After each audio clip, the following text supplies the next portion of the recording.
C'est toujours un plaisir de vous retrouver en fin de semaine pour votre récap de l'actualité sur Niamey Info.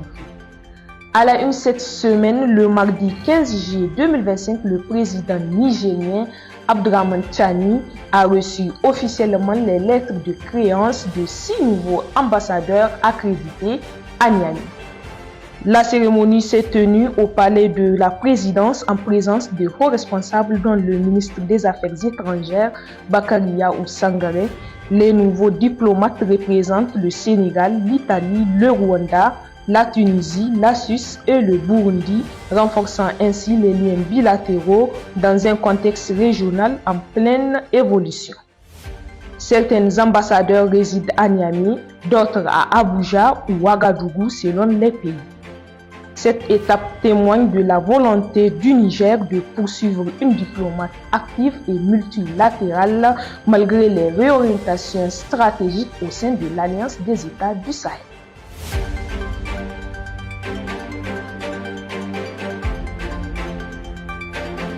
Restons toujours au Niger où la direction de la police judiciaire met en garde la population de Niamey face à une recrudescence inquiétante des escroqueries via les moyens électroniques. Ces fraudes de plus en plus sophistiquées exploitent la confiance et la vulnérabilité des victimes. 3 méthodes principales sont recensées. Il s'agit notamment de l'usurpation d'identité de personnalités publiques où des escrocs se font passer pour des responsables politiques ou militaires pour obtenir des fonds dans des projets fictifs. La fausse urgence médicale avec des imposteurs se faisant passer pour des policiers sollicitant une aide financière. La police a également attiré l'attention de la population sur la vente frauduleuse sur WhatsApp via des groupes de vente en ligne où les acheteurs paient mais ne reçoivent jamais leurs produits. Par ailleurs, la DPJ a récemment démantelé 3 réseaux de criminels dans la capitale.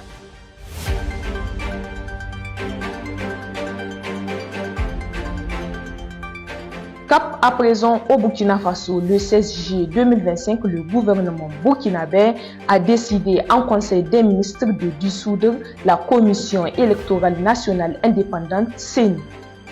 Cette instance qui organisait jusque-là les scrutins voit ses missions transférées au ministère de l'administration territoriale, avec pour motif une volonté de rationalisation des dépenses et une mise en conformité avec la charte de la transition.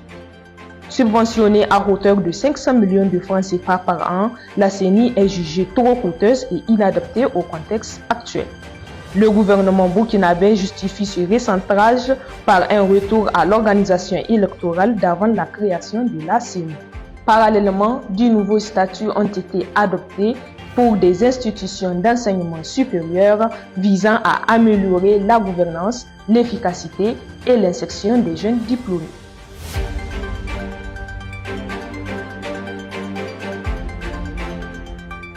Enfin, la France a officiellement mis fin à plus de 60 ans de présence permanente au Sénégal en restituant ses dernières installations dans le camp Gueye à Ouakam ce 17 juillet 2025. Cette cérémonie symbolique en présence de hauts responsables militaires des deux pays marque un tournant décisif dans l'histoire postcoloniale franco-sénégalaise. Cette décision découle de l'annonce du président Bassirou Diomaye Faye en novembre 2024 de mettre un terme à toute présence militaire étrangère sur le sol sénégalais au nom de la souveraineté à l'horizon 2025. Les éléments français au Sénégal, composés d'environ 350 militaires, étaient jusque-là chargés du partenariat militaire et de la formation avec les forces armées sénégalaises. Avec ce retrait, la France ne conserve plus qu'une seule base militaire sur le continent africain, à Djibouti, où sont stationnés environ 1500 soldats français.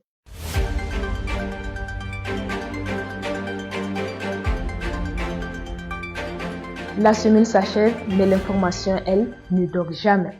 Point final de ce récap de l'actualité. Merci de nous avoir suivis.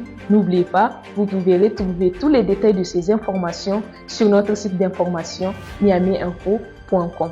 Vous pouvez également nous suivre sur nos pages Facebook, TikTok, Instagram, X ou encore sur notre chaîne WhatsApp. D'ici là, portez-vous bien et à la semaine prochaine pour un nouveau récap.